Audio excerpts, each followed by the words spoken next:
নমস্কার, আমি স্বপন কুমার দেব। আপনারা দেখছেন আমার ইউটিউব চ্যানেল স্ট্রাগলার ডে। 2024 সাল 9ই আগস্ট রাত্রেবেলা গভীর রাতেই কলকাতায় একটা সুপার স্পেশালিস্ট হাসপাতাল, সরকারি হাসপাতাল, যাকে রাধা গোবিন্দ কর একজন ডাক্তার, তিনি এই হাসপাতালটা স্থাপিত করেছিলেন এবং তার নামে এই হাসপাতালটা রাধা গোবিন্দ কর এবং শর্টে যেটা বেশি পরিচিত আর.জি. কর হাসপাতাল। এই আর.জি. কর হাসপাতালে একজন ডাক্তার, মহিলা ডাক্তার, যাকে অভয়া বলা, নামটা বলছি না, এখন বর্তমান পানিহাটি বিধানসভার উত্তর 24 পরগনার, কলকাতার শহরতলি উত্তর 24 পরগনার পানিহাটি বিধানসভার একজন এমএলএ, তার মেয়ে রত্না দেবনাথ, শেখর রঞ্জন দেবনাথ ওনার স্বামী, এবং যে অভয়া, যে মহিলা ডাক্তার 2024 সালে 9ই আগস্ট ধর্ষিতা হয়ে তারপরে খুন হয়ে যান। আবার এটাকে উল্টে বলছে যে first rape, after that it committed murder, what ever like that. ধর্ষণ করে তাকে খুন করা হয়েছে। একজন মহিলা ডাক্তার, পিজিবিটি পোস্ট গ্রাজুয়েট, তিনি ট্রেনিংরত ছিলেন, ভালো ডাক্তার, মহিলা ডাক্তার, সুদক্ষ ডাক্তার, সৎ ডাক্তার। তাকে এখন যিনি জেলে আছেন, এটা পূর্বতন, সেই সময় পূর্বতন তৃণমূল সরকার ক্ষমতায় ছিলেন এবং সেই মহিলা মুখ্যমন্ত্রী মমতা ব্যানার্জি ছিলেন, এবং সেই তদন্তটাকে চাপা দেওয়ার জন্য তৎকালীন আর.জি. কর হসপিটালের যে অধ্যক্ষ ছিলেন সন্দীপ ঘোষ, জেলে আছেন, তার স্ত্রীও ডাক্তার। কীরকম করাপ্টেড একটা পরিবার। একজন ডাক্তার, অর্থোপেডিক সার্জন নাকি তিনি আবার তৎকালীন মুখ্যমন্ত্রী মমতা ব্যানার্জির চিকিৎসা করেছিলেন। তার পা, ওই নন্দীগ্রামে পায়ের চোট লেগেছিল, তিনি তার চিকিৎসা করেছেন। এই ঘটনা ঘটার পর যত রকম দুর্নীতি সবই জানে, এগুলো আর বলে আমি বাড়াচ্ছি না, কারণ এর সঙ্গে যে ভিডিওগুলো আমি দেবো সেগুলো দেখবেন। এই সন্দীপ ঘোষ, অনেক কষ্টে তাকে ধরা হয়েছে, তাকে বাঁচানোর অনেক চেষ্টা করা হয়েছিল। তার দেহরক্ষী ছিল একজন অন্য সম্প্রদায়, সেও তার দাদাগিরি, যত রকম নোংরাম, যত রকম দুর্নীতি, একজন অধ্যক্ষ, একজন ডাক্তার, এবং তার প্ররোচনায় উত্তরবঙ্গের একটা লবি আছে, তার একজন ডাক্তার ছিল, তার নামটা বলতে চাই না আমি, বর্ধমান মেডিকেল কলেজের একজন ছিল বিরূপাক্ষ বিশ্বাস, সে আমাদের এই বেলঘরিয়া কামারহাটি বিধানসভার সাগর দত্ত হোস্টেলে ছিল। তাকে একবার বেলঘরিয়া পুলিশ গ্রেপ্তারও করেছিল নানা রকম অপকর্মের জন্য। এই বিরূপাক্ষ বিশ্বাস হচ্ছে, সে বর্ধমান ইউনিভার্সিটির একজন ডাক্তার এবং অধ্যক্ষ ছিলেন। ভাবতে পারেন, একটা কালপিট, একটা মানে দুর্নীতিগ্রস্ত। থ্রেট কালচার, এই ঘটনা না ঘটে জানতে পারতাম না ডাক্তারদের মধ্যে থ্রেট কালচার ছিল, সমাজবিরোধীমূলক হুমকি। মহিলা ডাক্তার বা যারা ট্রেনিং, পুরুষ ডাক্তার, মানে যারা ট্রেনিং নিচ্ছে পড়ুয়া, তাদের কাছ থেকে জোর জবরদস্তি টাকা আদায় করা, তাদেরকে পাস করিয়ে দেওয়া, তাদেরকে চমকানো, ধমকানো। তারপর আরও অপকল্পনা আছে, মদের আসর বসত এবং সেখানে মদ বিতরণ করত মহিলা ডাক্তার, এরকম ছবি আমরা দেখতে পেয়েছি। যাক, এগুলো সব অভিযোগ পাওয়া গেছে। তারপরে আরেকজন, এগুলো সব মানে রাজনৈতিক প্রভাবশালী মানুষদের প্রভাবে এগুলো হয়েছে, এগুলো ধরাও পড়েছে, শাস্তি হয়নি। আরেকজন ছিল অভিজ্ঞ, সে একজন ডাক্তার পিজি হসপিটালে, সে অনেক রকম 2 নম্বরি করে কি বলে তপশিল জাতির সার্টিফিকেট দিয়ে, এসসি না এসটি যাই হোক একটা দিয়ে, তিনি পিজিবিটিতে ওই কোটাতে তিনি ডাক্তারি পাস করেন। আদৌ তিনি করেছেন কিনা, কত নম্বর পেয়েছিল, কিছু তার জানা যায়নি। এখন মোটামুটি 2026-এর বিধানসভা নির্বাচনে বিজেপি সরকার যখন এসেছে, নতুন করে আর.জি. কর ফাইল খোলা হয়েছে এবং আর.জি. কর ফাইলে একের পর এক ধরা পড়ে। আমি এই যে ভিডিওটা যখন করছি তখন এর যে প্রধান মানে তদন্ত, এর তো 50 থেকে 52 জন এই ধর্ষণ কাণ্ডে, একজন মহিলা ডাক্তার, সুচিকিৎসক অভয়া দেবনাথ, নামটা বললাম না, তাকে নৃশংসভাবে খুন করে দেওয়া হয় 2024 সালের 9ই আগস্ট। কোনো এমনকি সঙ্গে সঙ্গে সেখানে যেখানে খুন করা হয়েছে, যে করেছে বা যারা করেছে, একজন তো করেনি, একজনকে ফাঁসানো হয়েছে হোমগার্ড। সে আবার কি করতো, সে অনেক রকম খারাপ জায়গাতে যাতায়াত করতো। সে আবার একজন পুলিশ এসে ব্যারাকে রাত্রিযাপন করতো, থাকতো এবং পুলিশের মোটর বাইক নিয়েও সে নানা জায়গায় ঘুরে বেড়াতো। তাকে পর্যন্ত এখনও ছেড়ে দেওয়া হয়েছে, জানি না কেন। চিতপুরের যিনি তৎকালীন ওসি ছিলেন, অফিসার ইনচার্জ চিতপুর থানার, যে গাড়ির পাতা থেকে শুরু করে সব কিছু লোপাট করার চেষ্টা করেছেন, গাড়ি ঠিকমতো নেয়নি, তাকে গ্রেপ্তার করে অবিলম্বে তাকে ক্যাপিটাল পানিশমেন্ট দিতে হবে। এখনও 22 জনকে ঘুরছে। এর মধ্যে পানিহাটির সবচেয়ে ভালো খবর দিয়ে আপনাদের যখন ভিডিওটা করছি, উড়িষ্যা থেকে ধরা পড়েছে পানিহাটির শ্মশানে যে তাড়াতাড়ি বডিটা পুড়িয়ে দেওয়ার যে মানে মাথা, প্রাক্তন তৃণমূল বিধায়ক নান্টু ঘোষ ওরফে নীলমল ঘোষ ধরা পড়েছে। তাকে ধরে কলকাতা আনা হচ্ছে। তার মেয়েও বোধহয় কোনো চাকরি পেয়েছে। তার ছেলেও ধরা পড়ে, তীর্থঙ্কর ঘোষ গ্রেপ্তার জেলে আছে। সেও তোলাবাজ। বাবা যেরকম, তার ছেলে মেয়ে সেরকমই হবে। ধরা পড়েছে। এবার তার সঙ্গে আরও যেগুলো আছে সেগুলো হচ্ছে আপনার তৎকালীন কাউন্সিলর পানিহাটির সোমনাথ দে। এখন সে বোধহয় পরবর্তীকালে রাজ্য সরকারের মদতপুষ্ট হয়ে, বর্তমান মানে বিগত রাজ্য সরকারের মদতপুষ্ট সে পানিহাটি পৌরসভার বোধহয় চেয়ারম্যান হয়েছিল, সোমনাথ দে। তার সঙ্গে আরেকজন আছে প্রাক্তন কাউন্সিলর সঞ্জীব মুখোপাধ্যায়। এই তিনজন হচ্ছে মূল পাণ্ডা। এই দুজন এখন ধরা পড়েনি, হয়তো পড়ে যাবে।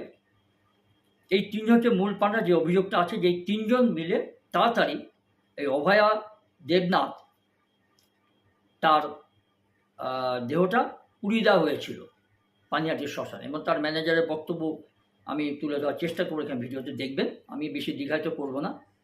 এদের উপযুক্ত শাস্তি শুধু নয়, এদের ক্যাপিটাল পানিশমেন্ট আমি ব্যক্তিগতভাবে চাই। যে অভয়া এই ধর্ষণ, একদম জঘন্যতম ধর্ষণ করে খুন করে দেওয়া, এবং সেটা প্রভাবশালী মানুষদের মদতপুষ্ট, প্রশাসনের কিছু মানুষের মদতপুষ্ট সমর্থনে এরা জেলের বাইরে ছিল, ধরা পড়ছিল। তা বাঁচানোর জন্য প্রচুর চেষ্টা করা হয়েছে। কোটি কোটি লাখ লাখ টাকা খরচা করে এদের বাঁচানো, এদের তরফে সেই তৎকালীন তৃণমূল সরকার, পরাজিত তৃণমূল সরকার লক্ষ লক্ষ টাকা, কোটি কোটি টাকা খরচা করে নামি দামি সুপ্রিম কোর্টের আইনজীবীদের নিয়ে এইসব কালপ্রিটদের বাঁচানোর জন্য মামলা করেছিল। ভাবতে পারেন কোথায় এইসব দুর্নীতিদের ধরবে তা নয়, এদের বাঁচানোর জন্য জনগণের ট্যাক্সের পয়সায় সুপ্রিম কোর্টে লক্ষ লক্ষ কোটি কোটি টাকা ফিস দিয়ে সুপ্রিম কোর্টের নামি দামি লবিয়ার, অ্যাডভোকেট জেনারেল, ব্যারিস্টারদের নিয়োগ করা হয়েছিল যাতে এই দোষীরা বেঁচে যায়। শাস্তি পেতে হবে, ঈশ্বর কাউকে ক্ষমা করবে না, এই জন্য এটা বললাম। আর এই সঞ্জীব মুখোপাধ্যায় তৎকালীন পানিহাটির মানে কাউন্সিলর ছিল। আমি আপনি করে বলতে পারছি না, সরি। ইনি আবার বলছেন যে আমি ওই অভয়া দেবনাথ, রত্না দেবনাথ এবং শেখরঞ্জন দেবনাথ, অভয়া দেবনাথের বাবা মা, তাদের বাড়ির ঠিক পাশেই আমি থাকি, প্রতিবেশী। আমার মেয়ে এই মহিলা ডাক্তার যিনি খুন হয়ে গেছেন আরজিকরের ডিউটিরত অবস্থায়, তার সহপাঠিনী ছিল। আর তিনি বাবা হয়ে এটা ধামাচাপা দেওয়ার চেষ্টা করেছেন বলে অভিযোগ। সোমনাথ দে এবং এই সঞ্জীব মুখোপাধ্যায় এখনও পর্যন্ত গ্রেপ্তার হয়নি। আমরা অপেক্ষা থাকবো কবে গ্রেপ্তার হবেন। গ্রেপ্তার হওয়া খুব জরুরি, এবং তার সঙ্গে ক্যাপিটাল পানিশমেন্ট। নীলমল ঘোষ উড়িষ্যা থেকে ধরা পড়েছে, তাকে নিয়ে আসা হচ্ছে, পালিয়ে গিয়েছিল। আর তার ছেলেও ধরা পড়ে, তীর্থঙ্কর ঘোষ। সে এবার 2026 বিধানসভার মানে প্রার্থী হয়েছিল তৃণমূল কংগ্রেসের। তোলাবাজ, ডিম থেকে শুরু করে মারধর খেয়ে তাকে পুলিশ ধরেছে। তীর্থঙ্কর ঘোষ নীলমল ঘোষের ছেলে, এবং বিপুল ভোটে হেরেছে। তার উপরে ওখানকার যে পাবলিক, জনগণ তাকে প্রচণ্ড বিক্ষোভ দেখিয়েছে, মারধরও বোধহয় করেছে যখন তাকে ধরে নিয়ে যাওয়া হচ্ছিল থানাতে। এই হচ্ছে ব্যাপার। এই ভিডিওটা দেখবেন। আরজিকর ফাইল খুলেছেন শুভেন্দু অধিকারী, বর্তমান বিজেপির সরকার, নতুন 2026 সালের মুখ্যমন্ত্রী, এবং এক এক করে সেই ফাইল খোলা হয়েছে। এর মধ্যে আরও কিছু প্রশ্ন থাকে। তৎকালীন কেন্দ্রীয় তদন্ত সংস্থা সিবিআই বা ইডি যারা করেছিলেন, এতদিন তারা সেগুলো ঠিকমতো চার্জশিট দিতে পারেনি কেন? এর প্রশ্ন পরবর্তীকালে আসবে। যাই হোক, দেখতে থাকুন।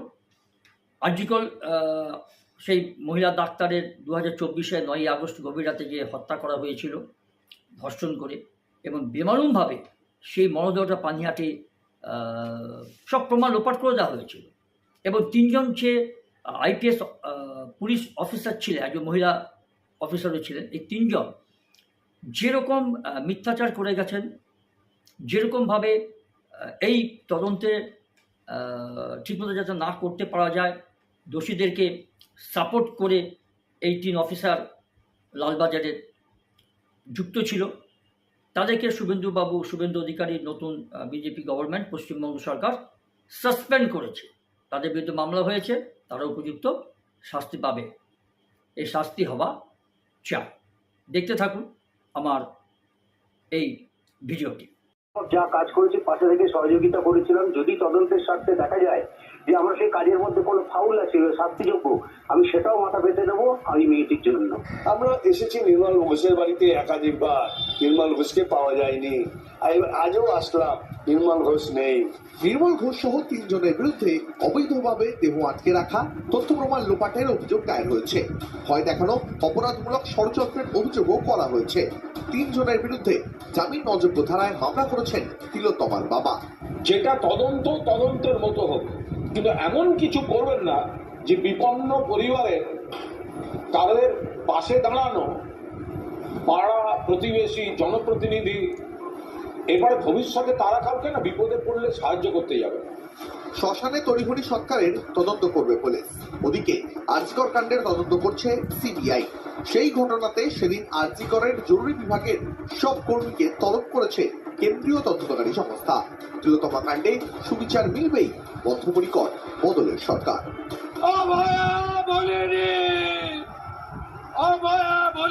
মানুষ আমাদের জিতিয়েছে আবার বিচার দিতে। আমার লিমিটেশনের মধ্যে আমি committed. Bureau report, TV9 Bangla. শ্মশানের সার্টিফিকেটে সই নেতারই, দ্বিতীয় ময়না তদন্ত আটকানোর অভিযোগ।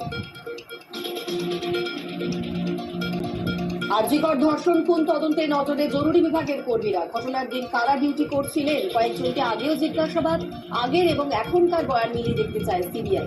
চলতি সপ্তাহেই তলব।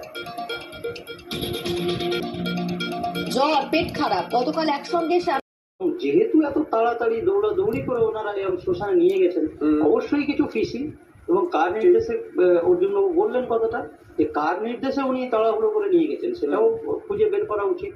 তো সব মিলিয়ে ঝুলিয়ে এটা একটা দিক অবশ্যই পজিটিভ যে একজন অ্যারেস্ট হলো, কিন্তু এটা আমাদের মাথায় রাখতে হবে যে এটা কিন্তু মূল কাণ্ড, মূল এফআইআর আপনার ধর্ষণ খুনের যে জায়গাটা যেটা নিয়ে তদন্ত ছিল, সেখানে কিন্তু অ্যাক্সিলারেট হলো বলে মনে হচ্ছে না। সেই জায়গাটাতে অ্যাক্সিলারেট করে এগুলোকে জয়েন করে আমার মনে হয় ইনভেস্টিগেশনটা আগে নিয়ে যাওয়া উচিত। আর স্পেসিফিক প্রশ্নে কিভাবে কি তদন্ত হবে সে ব্যাপারে যারা এক্সপার্ট তারা ভালো বলতে পারবে। যেটা দিয়ে শেষ করলেন জন্তুদা, এর আগেও দীর্ঘদিন এই বিষয়ে আপনার সঙ্গে আলোচনা হয়েছে। 3-4 দিন আগেও এখানে ছিলেন আপনি স্টুডিওতে। ওই একই প্রশ্ন ডক্টর নাইয়াও যে প্রশ্নটা তুললেন, যাদেরকে এখন অ্যারেস্ট করা হচ্ছে তাদের কাছ থেকে জানা যেতে পারে যে কোথা থেকে ফোন এসেছিল, কোনো নির্দেশ ছিল কিনা, তারা ওর উপরে দাও করার কারণটা কি, ডেড বডি থাকলে দ্বিতীয়বার ময়নাতদন্তের একটা সুযোগ থাকতো, সেটা কেন বন্ধ করে দেওয়া হলো, এইগুলো। কিন্তু মূল কারা জড়িত, কি উদ্দেশ্যে খুন করা হচ্ছে, মোটিভটা কি, এটা কি জানা যাবে এই 3 জনকে জেরা করে? ডেফিনেটলি। দেখো, বায়োলজিক্যাল এভিডেন্স নেই, কোনো ফিজিক্যাল এভিডেন্স নেই। ঠিক, আমরা রিলিজ করা ভিডিও দিয়েছে, মানে সরকার প্রত্যেকটা স্তর, যদি সাধারণ চোখেও তুমি দেখো, কোনো গোয়েন্দা চোখ লাগবে না, প্রত্যেকটা স্তরে পুলিশ প্রশাসন, সরকার, এমএলএ, স্থানীয় নেতা, প্রত্যেকে একটা অর্ডার মেনে সাকসেসিভ ওয়েতে এই খুন ধর্ষণের মামলাটাকে যতটা পারবে তাদের এখতিয়ারে ধামাচাপা দিতে চেয়েছে। অর্থাৎ একটা জিনিস এখানে এই ধর্ষণ খুনের মামলায় প্রতিষ্ঠিত যে ফিজিক্যাল বা বায়োলজিক্যাল কোনো এভিডেন্স না থাকার পরেও এর সাথে রিলেটেড প্রত্যেকে এখনো জীবিত। শ্মশানকাণ্ডের 3 জন পিএম, 3টের পরে পিএম করা যায় না। ভারত সরকারের এবং পশ্চিমবঙ্গ সরকারের অর্ডার, তুমি সেদিনকার অর্ডারটা তোমাকে আমি পড়ে শোনালাম যে পশ্চিমবঙ্গ সরকারের অর্ডার কি ছিল। তাহলে পিএম কার নির্দেশে হলো তাকে অ্যারেস্ট করুন। তারপরে সৌরভ কুমার ঝা, যিনি এফআইআর কপিটা বাবা মা 3টের সময় এফআইআর করতে বললো, অভিযোগ করলো, রাতে 11:45 গিয়ে এফআইআরটা হলো। কেন হলো? এটা একটা পার্ট। তালা থানার ওসি, তাকে বসানো হলো। 3 জন, ডিসি সেন্ট্রাল, ডিসি নর্থ এবং বিনীত গোয়েল, তিনি কিভাবে ছবি ক্রপ করে বাঁচানোর চেষ্টা হলো তৃণমূলের জুনিয়র ডাক্তারদের। মাননীয় সুপ্রিম কোর্ট যেটা বললো, এমনকি আমি তোমাকে সেদিন বলছিলাম যখন 14 তারিখ রাতে একদম এভিডেন্স ধ্বংস করার জন্য হামলা হলো, তখন তোমার মনে আছে মাননীয় সুপ্রিম কোর্টে গিয়ে কপিল সিব্বল 21 জন রাজ্য সরকারের জনগণের ট্যাক্সের টাকায় উকিল দাঁড় করিয়েছিল। তাদের মধ্যে কপিল সিব্বল সওয়াল জবাবে মাননীয় সুপ্রিম কোর্টের প্রধান বিচারপতি বলছিল এই যে বিশাল ভাঙচুরটা হলো কয়জন করেছে, কারা কারা ছিল। তখন কপিল সিব্বল বলছে 7,000 লোক ছিল। কতজন ভাঙচুর করেছে? ভাঙচুর করেছে 70 জন। কত পুলিশ কর্মী ছিল? কতজন পুলিশ ছিল? আপনার 150 জন। 150 জন পুলিশ নির্বাক দর্শক থেকে 70 জনকে টেকা করতে বললো। আছে এফআইআর কয়জন করেছেন? বললো 35টা এফআইআর হয়েছে, 37 জনের হয়েছে, গ্রেপ্তার হয়েছে, এফআইআর হয়েছে 55টা। পরে জানা গেল কপিল সিব্বল কতটা রং সুপ্রিম কোর্টকে বলেছে, 2 থেকে 3টে এফআইআর হয়েছিল। আমি বলছি এদেরকে পাশাপাশি বসাও। উত্তরবঙ্গ লবির যে নামগুলো, শ্যামাপ্রসাদ দাস, একটু ডক্টর শ্যামাপ্রসাদ দাস, ডক্টর সুশান্ত রায়, প্রিয়াঙ্কা রানা, সুদীপ্ত রায়, অভিক দেব, বিরূপাক্ষ, সুরিতা পাল, সন্দীপ ঘোষ, রঞ্জিত মন্ডল, জয়া মজুমদার, তাপস চক্রবর্তী, বসাও, সব বেরিয়ে যাবে। একটা আল্লাহ কথা, রাজ্যের তৎকালীন মুখ্যমন্ত্রী যিনি দুটা সিপির সাথে কথা বলছিল যেটা উনি পারেন না, এই কেস রিলেটেড উনি পারেন না, তাকে বসাও মুখোমুখি, সবগুলোকে নিয়ে কেস জলের মতো পরিষ্কার বেরিয়ে যাবে। নীলাঞ্জন, আজকে আপনারা প্রশ্ন তুলছেন সিবিআই কি করছিল, কেন এতদিন নির্মল ঘোষকে গ্রেপ্তার করেনি যদি দোষী হয়েই থাকে বা অভিযুক্ত। প্রশ্ন তুলি যে কেন এই প্রশ্ন তোলার জায়গাটা এসেছে। সেদিন যদি তাড়াহুড়ো না করা হতো তাহলে তো প্রশ্ন তোলার জায়গাটাই হতো না, তাই না? এই তাড়াহুড়োর কারণটা কি আপনারা কোনোদিন প্রশ্ন করেননি? এই তাড়াহুড়ো তো আমার প্রশ্ন হচ্ছে এফআইআরটা 10ই আগস্ট 2026 এসে হলো কেন? মাননীয় মুখ্যমন্ত্রী যখন বলছেন তারপরে অভয়ের বাবা গিয়ে এফআইআরটা দায়ের করলেন এবং 3 দিনের মধ্যে আমরা দেখছি যে নান্টু ঘোষকে ধরা হয়েছে। সেটা হোক, এটা নিয়ে আমাদের কোনো বক্তব্য নেই এবং তিনি তো আমার দলকে মানে বর্তমানে তো তিনি মমতা ব্যানার্জির সাথে নেই। এফআইআরটা কে দায়ের করবে সে হচ্ছে, কবে এটা হচ্ছে এটা মাননীয় মুখ্যমন্ত্রী আপনাদের অর্ডারে রাজনীতিকরণ করার জন্য। তো সেইগুলো আপনি একদম সত্যি কথা বলছেন, কিন্তু মূল বিষয়টা এখান থেকে এড়িয়ে যাবে। কিচ্ছু এড়িয়ে যাওয়ার জায়গা নেই। তখন যদি কিছু ভুল হয়ে থাকে তো সেই জিনিসটা এতদিন 2 বছর ধরে বিষয়টা চলছে, এটাকে ভুল বলবে? আরে ভুল কি ঠিক সেটা আমি কেন বলবো? আমি কোনো রকমের জাজমেন্ট এখানে দিচ্ছি না। আমার বক্তব্য হচ্ছে এই জিনিসগুলো এতদিনে এগুলোর প্যাচ ছাড়ানো হচ্ছে কেন? এতদিন ধরে এরা কি করছিল? নাকে সর্ষের তেল দিয়ে ঘুমাচ্ছিল? এইটা আমার প্রশ্ন। আর সিবিআই তো রিপোর্ট করে সেন্ট্রাল গভর্নমেন্টকে, সেখানেও তো বিজেপি সরকার এতদিন ধরে রয়েছে। তো এই ধরনের কিছু কথাবার্তা বলে আজকের দিনে দাঁড়িয়ে আজকের ডেটে আমরা কি দেখছি যে এনআরএস হসপিটালে একজন নার্সিং জায়গায় কিন্তু ময়না তদন্ত হচ্ছে, ঠিক আছে, ময়না তদন্ত হচ্ছে, এই সেকেন্ড কেন হচ্ছে না অন্য জায়গায়? মিডিয়ার কোশ্চেন আপনি ঠিক করে দেবেন? না মিডিয়া আপনি ঠিক করে বলা যাবে না, বলুন বলা যাবে কোনো ব্যাপার না। সেই জায়গায় দাঁড়িয়ে এটা যদি মমতা ব্যানার্জির আমলে হতো এতক্ষণে আপনারা ওইটা নিয়ে আপনি মূল বিষয়টা কিন্তু এড়িয়ে যাচ্ছেন। না মূল বিষয়টা এড়িয়ে যাচ্ছেন। তারা কেন দায়িত্ব নিয়ে বলতে পারি আরজি কর্তৃক পালিয়াটি পর্যন্ত গ্রিন পরিবার করে দেওয়া হচ্ছে কেন? এইগুলো কেন? ক্রিকেট কোথায়, মিডিয়া কোথায়, শুভেন্দু অধিকারী কোথায়, তারা কেন আজকে যাচ্ছে না এনআরএসে? এই প্রশ্নটা তো আমার থাকবে। আপনি জাগলিং করছেন, একজন মাননীয় বিধায়িকা তিনি কেন যাচ্ছেন না? এই প্রশ্নগুলো তো থাকবে। অভয় 2 দিন আগে বললেন, 4 দিন আগে বললেন রেপ হয়নি, শুধু মার্ডার হয়েছে। এই প্রশ্নগুলো কেন আসবে? এবার উত্তর দিন তাড়াহুড়ো কেন সেদিনকে করা হয়েছিল? তাড়াহুড়ো করা যদি হয়ে থাকে, এটা যদি আপনি যদি এটাকে আপনার ডেফিনেশনে তাড়াহুড়ো বলেন, যেটা আজকের দিনে যেটা নিয়ে মানে এফআইআরটা দায়ের হয়েছে, তো তাহলে এটার এগেইনস্টে অ্যাকশন হোক। এটার এগেইনস্টে অ্যাকশন হোক। তাড়াহুড়ো কেন করা হয়েছিল? পুলিশ করেছিল। একজন মন্ত্রী বলে চলে গেলেন যে মমতা ব্যানার্জির নির্দেশে নান্টু ঘোষ নাকি তাড়াহুড়ো করেছে, ওনার কাছে যদি এভিডেন্স থাকে ওনাকে আগে জিজ্ঞাসাবাদ করা হোক, অর্জুন সিংকে আগে জিজ্ঞাসাবাদ করা হোক। ছোট করে তোমার কাছেই ফিরবো ব্রেকের পর, একবার ছোট করে ছুঁয়ে যাবো। ছোট করে এই নির্লজ্জ তৃণমূলকে নিয়ে কি করে বলবো বলুন তো? মানে বালিশ চাটা হোক বা চটির চাটা, কমনালিটি একটা আছে, দুটো তৃণমূলই নির্লজ্জ। আজকে কুণাল ঘোষের বক্তব্য এখন কালীঘাট তৃণমূল থেকে যেই স্যাম্পেল এসছে তার বক্তব্য একসঙ্গে করে দেখুন, এরা হচ্ছে নির্লজ্জ। মানে আজকে দাঁড়িয়ে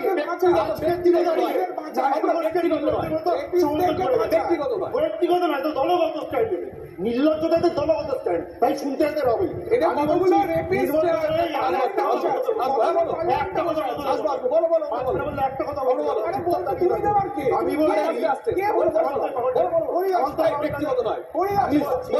আটাত্তর বছর বয়সে যদি ওই বডিটা লোপাট করতে লাপাতে গিয়ে থাকে তাহলে 80 বছর বয়সে ও জেলেও যেতে পারবে এবং বারমুডা স্যান্ডেল করে জেলের ভাত খাবে। আমি বলছি তৎকালীন তৃণমূল সরকার প্রাতিষ্ঠানিকভাবে এই খুন এই ধর্ষণ করিয়েছে এবং আজকের দিনে দাঁড়িয়েও 2 বছর পরেও নির্লজ্জের মতো সেটা তারা ডিফেন্ড করে যাচ্ছে। আবারও বলছি অব্র রাজনীতি করে, যারা রাজনীতি করেন তাদের একটা রাজনৈতিক স্ট্যান্ড থাকে। অব্র পরিষ্কার করে দিল তাদের রাজনৈতিক স্ট্যান্ড কি ইচ্ছাকৃত করানো হয়েছে। আমি জানি না ইচ্ছাকৃত করানো হয়েছে কিনা, এই মুহূর্তে বিচার প্রক্রিয়া চলছে, এটা বলা ঠিক হবে না সংবাদ মাধ্যমের পক্ষে। কিন্তু আমরা আবারও প্রশ্ন তুলছি, একটা সরকারি হাসপাতালের মধ্যে অন ডিউটি একজন চিকিৎসককে এখনো পর্যন্ত যেটুকু জানা গেছে বাইরে থেকে একজন কেউ ঢুকে খুন আর রেপ করে দিয়ে চলে গেল, সরকারের দায় পড়তায় না? তারপর সেই ডেট পরে নিয়ে যাওয়া হলো শ্মশান পর্যন্ত একেবারে গ্রিন করিডর করে, তখন সরকারের দায়টা কে নিয়েছিল? কোনো জায়গা থেকে ইনস্ট্রাকশন এসেছিল? এত তৎপরতা কেন? প্রশ্ন তুলে ব্রেকে যাচ্ছি, ফিরবো একটা ছোট্ট ব্রেকের পর। সম্বলপুর পানিহাটি থেকে 550 কিলোমিটার দূর গা ঢাকা দিয়েছিল নির্মল ঘোষ। পানিহাটিতে অভয়া ধর্ষণ খুনের ঘটনায় পানিহাটি শ্মশান ঘাটে নির্মল ঘোষের তড়িঘড়ি মৃতদেহ দাহ, তথ্য প্রমাণ লোপাট, একের পর এক অভিযোগ। 2 আগস্ট এফআইআর দায়ের, 3 দিনের মাথায় 72 ঘন্টার মধ্যে ওড়িশার সম্বলপুর থেকে গ্রেপ্তার নির্মল ঘোষ।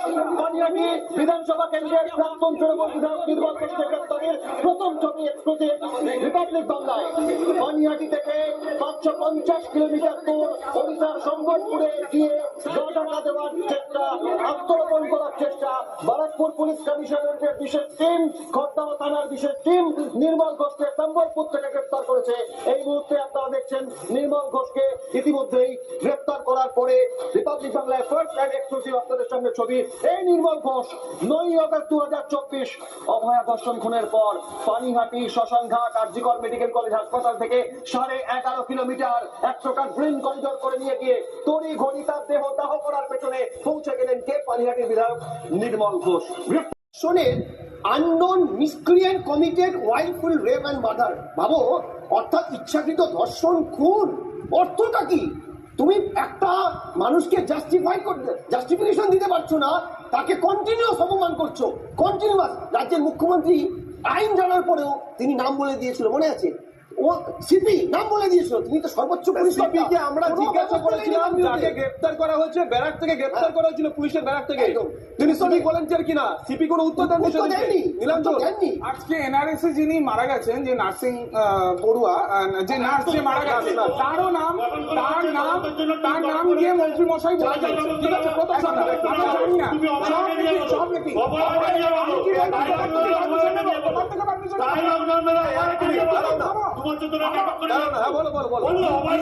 নিজেদের আমলে আইন শৃঙ্খলা মেনটেন করতে পারে। আজকে নামটা ছেলে প্রমোটার, বৌমা চাকরিচোর, শ্বশুর মানে চুরিতে পিএইচডি, দুর্নীতিতে পিএইচডি। এফআইআরটাই শিয়ালদা কোর্টে একবার ক্যান্সেল হয়ে গেছে যে না, এরকম এফআইআর করা যায় না, তারপরেও সেটা হচ্ছে। তো সেটা রাজনৈতিক মানে প্রতিহিংসা চরিতার্থ ছাড়া আমি কিছুই বলবো না। পুর লোকসভার বেল্টে এমন কোনো রাজনৈতিক মার্ডার হয়নি যে মার্ডারে নান্টু ঘোষের নাম, আসল নাম নান্টু, নির্মল না, নির্মল বললে সবাই চিনতে পারবে না, পালিয়ে যাননি। দেখুন, আইন আইনের পথে চলে, কিন্তু রাজনৈতিক যে প্রতিহিংসাটা বারবার হচ্ছে অসম্মান করার, মানুষকে অসম্মান করার যে একটা পদ্ধতি এই সরকার শুরু করেছে, সেই পদ্ধতিটা তো আমাদের বাংলার সংস্কৃতি হতে পারে না। শ্মশানে বডি পুড়িয়ে দিয়েছে, কি করে দেয় উনি একটা সন্তানের বাবা, মাটাকে ঠিক মতন তার মেয়েটার মুখটাও দেখতে পায়নি।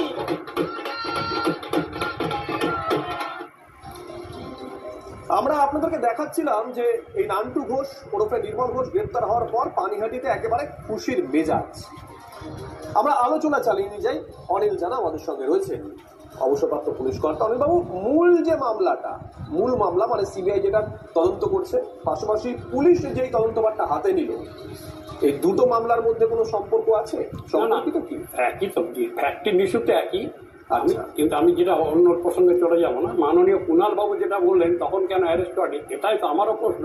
সেকশন তার সঙ্গে 201 তখন ছিল ইন্ডিয়ান পিনাল করে প্রমাণ লোকের, ওইটাতে দিয়ে তখন নির্মল বাবুকে অ্যারেস্ট করা উচিত ছিল।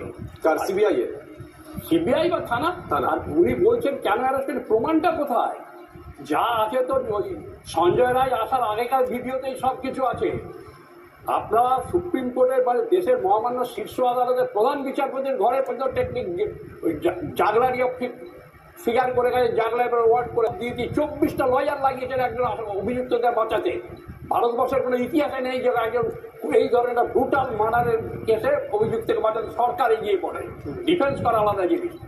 ওখানে মহামান্য শীর্ষ আদালতের প্রধান বিচারপতি কি বললেন, আমরা সমস্ত সিডি দিয়ে দিয়েছি। তখন লার্নেড সলিসিটর জেনারেল অবজেকশন দিলেন, উনি বললেন যে না আমরা 6টা টুকরো পেয়েছি।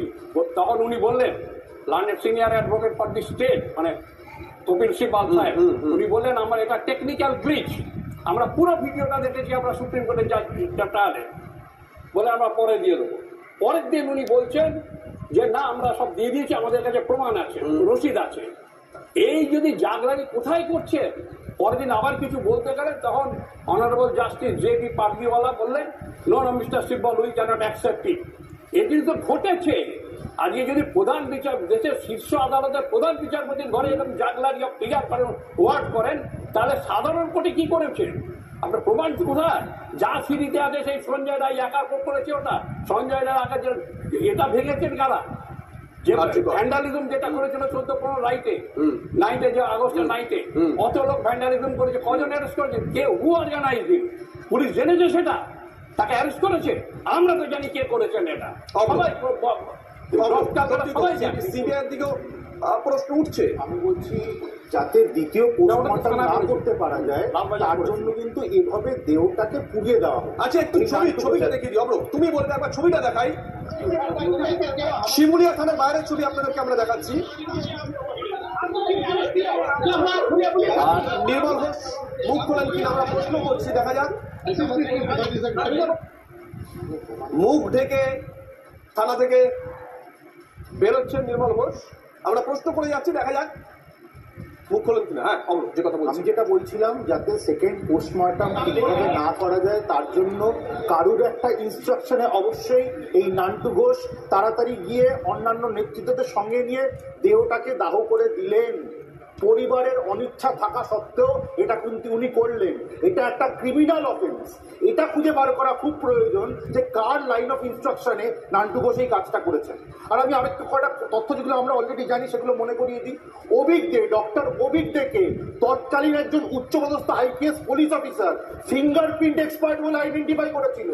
আজকে অভিজ্ঞের অবস্থা দেখুন, ডিপার্টমেন্টাল প্রসিডিং চলছে, আর ও ফিঙ্গারপ্রিন্ট এক্সপার্ট তো ওর কানের গলায় যে 5টা ফিঙ্গারপ্রিন্ট পড়েছে না ডিপার্টমেন্টাল প্রসিডিং চলার পর, সেই ফিঙ্গারপ্রিন্ট এখন মাপবে বসে বসে সেটা দেখবে। আমি বলছি যেই 3 জন আইপিএস অফিসার তৃণমূল সরকারের দালালি করে এই নোংরামি করেছিল, তারা 3 জন আজকে কিন্তু সাসপেন্ডেড, তারা কিন্তু যথাযথ শাস্তি পাচ্ছে। আর আমি বলছি তৃণমূল কোন জায়গায় নেমেছিল, কেন এদের নির্লজ্জ বেহায়া বলছি। যখন নবান্ন অভিযান হচ্ছিল, অভয়ার বিচারের দাবিতে অভয়ার মাকেও শারীরিকভাবে নিগ্রহ করেছিল এই তৃণমূল সরকার। তারপর তারা আজকে 2 বছর পেরিয়ে যাওয়ার পরও কোন কম্পালশনে এখনো নান্টু ঘোষের মতো লোকজনদেরকে সমর্থন করে যায়? বালিশ টানা চটিকে সমাজ সমর্থন করছে। তার মানে এই ঘটনার পেছনে আরো বড় কথা, কারোর ইনস্ট্রাকশন ছিল ছিল ছিল, তারা ভয় পাচ্ছে, তৃণমূল ভয় পাচ্ছে। সেই বড়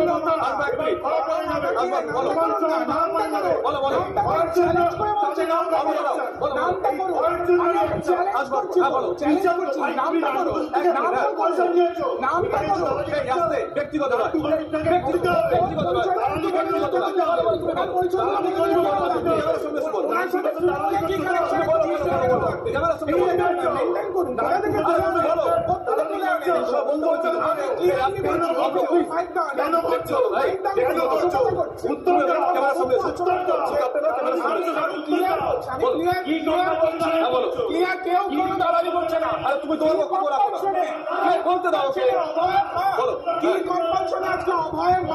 বিজেপি বিধায়িকা বলছে যে তার মেয়ে রেপ হয়নি, তিনি তো নিজে সব থেকে বড় ইনজাস্টিস করছে। বিধায়ক নির্মল ঘোষ এবং সেই সঙ্গে পানিহাটির প্রাক্তন তৃণমূল কাউন্সিলর সঞ্জীব মুখোপাধ্যায় দুজনকে গ্রেফতার করেছে পুলিশ।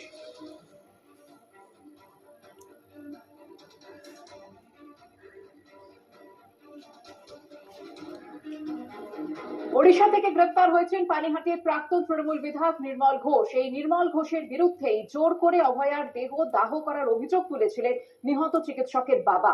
নতুন করে দায়ের হওয়া এফআইআর এর ভিত্তিতে গ্রেফতার করা হয়েছে তাকে।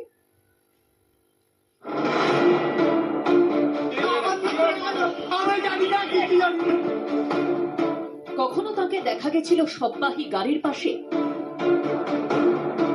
কখনো শ্মশানে। আরজিকর কাণ্ডের পর নিহত চিকিৎসকের মৃতদেহ প্রায় ঝড়ের গতিতে বাড়িতে নিয়ে চলে যাওয়া এবং তারপর তড়িঘড়ি শ্মশানে নিয়ে তা পুড়িয়ে দেওয়া, এই অভিযোগের শুরু থেকে যার নাম জড়িয়েছে তিনি পানিহাটির তৎকালীন তৃণমূল বিধায়ক নির্মল ঘোষ। যে নির্মল ঘোষ, সোমনাথ দে এবং সঞ্জীব মুখার্জি, এরা দ্রুত নিয়ে আমার মেয়ের দেহটাকে পুড়িয়ে দেওয়ার ব্যবস্থা করেছে। নিহত চিকিৎসকের বাবার যে অভিযোগপত্রের ভিত্তিতে পুলিশ সোমবার এফআইআর করেছে, সেখানেও নির্মল ঘোষের বিরুদ্ধে মারাত্মক সব অভিযোগ তোলা হয়েছে। আরজিকর কাণ্ডের পর সেই রাতে বারবার অভয়ের শববাহী গাড়ির আশেপাশে দেখা গেছিল প্রাক্তন তৃণমূল বিধায়ক নির্মল ঘোষকে। অভিযোগপত্রে অভয়ের বাবা উল্লেখ করেছেন, সামাজিক রীতিনীতি মেনে শেষকৃত্য সম্পন্ন করার জন্য আমার মেয়ের মৃতদেহ বাড়িতে নিয়ে আসা হয়। ঠিক সেই সময় পানিহাটির তৎকালীন বিধায়ক নির্মল ঘোষ, 17 নম্বর ওয়ার্ডের কাউন্সিলর সোমনাথ দে, প্রাক্তন কাউন্সিলর সঞ্জীব মুখার্জি এবং দলের অন্যান্য কর্মীরা আমার বাড়িতে উপস্থিত হন। তারা জোরপূর্বক আমার বাড়িতে প্রবেশ করেন এবং মৃতদেহ দ্রুত শ্মশানে নিয়ে গিয়ে পুড়িয়ে ফেলার জন্য আমাদের হুমকি দেন। অভিযোগপত্রে অভয়ের বাবা আরো উল্লেখ করেছেন, সামাজিক আচার অনুষ্ঠান সম্পন্ন করার আগেই তারা আমার ইচ্ছের বিরুদ্ধে জোর করে আমার মেয়ের মৃতদেহ পানিহাটি শ্মশানে নিয়ে যান। আমি কিছুটা সময় অপেক্ষা করার পর অনুরোধ করা সত্ত্বেও তারা তাতে কোনো কর্ণপাত করেননি। সেই রাতের ছবিতেও পানিহাটি শ্মশানে নির্মল ঘোষকে দাঁড়িয়ে থাকতে দেখা গেছিল। অভিযোগপত্রে অভয়ের বাবা এরপর লেখেন, সেই সময় তাদের প্রভাব এতটাই প্রবল ছিল যে আমার প্রতিবাদ সত্ত্বেও তারা আমার কোনো কথা শোনেনি। এভাবেই এক গভীর ষড়যন্ত্রের মাধ্যমে আমার ইচ্ছের বিরুদ্ধে পানিহাটি শ্মশানে টিএমসি নেতাদের দ্বারা আমার মেয়ের শেষকৃত্য সম্পন্ন করা হয়। ঘটনা হচ্ছে, যা হয়েছে অন্যায় সেটা পুরনো সরকারের আমলে, আমরা সেটা বলে দায় ঝেড়ে দিতে পারতাম কি আমরা পুরনো সরকার করেছি ইত্যাদি, যা সবসময় হয়েছে। এই সরকার সেই রকম সরকার নয়। আমরা যত রকমের এই ধরনের দুর্ঘটনা ঘটেছে, যারা মনে করছে ধামাচাপা দিয়ে দিয়েছে, একটু অন্যরকম সরকার। অনেকেরই অসুবিধা হবে যারা অন্যায় করেছে। আমি এটার ব্যাপারে কোনো কথা বলবো না। এর একটা আইনি ব্যাখ্যা আছে, সেই ব্যাখ্যাটা করলে হয়তো অভিযুক্তদের ফেভারে যাবে, তাই জন্য আমি আইনি ব্যাখ্যা করবো না।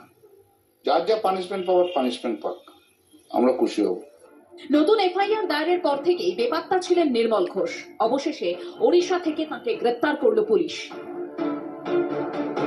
বাবা আমাদের সাথে কোনো কন্ট্যাক্ট করেননি, বহুদিন ধরেই উনি বাড়িতে নেই, কিন্তু কোথায় গেছিলেন সেটা আমাদেরকে জানানো হয়নি। বাবাও তো কখনো বলেননি যে পাশে নেই। যতবার তাকে ডাকা হয়েছে, যেখানে ডাকা হয়েছে উনি সবসময় প্রেজেন্ট থেকেছেন। এবার নির্মল ঘোষকে জেরায় কি কি তথ্য সামনে আসে সেটাই দেখার। আবেদ দত্ত, আশাবুল হোসেন ও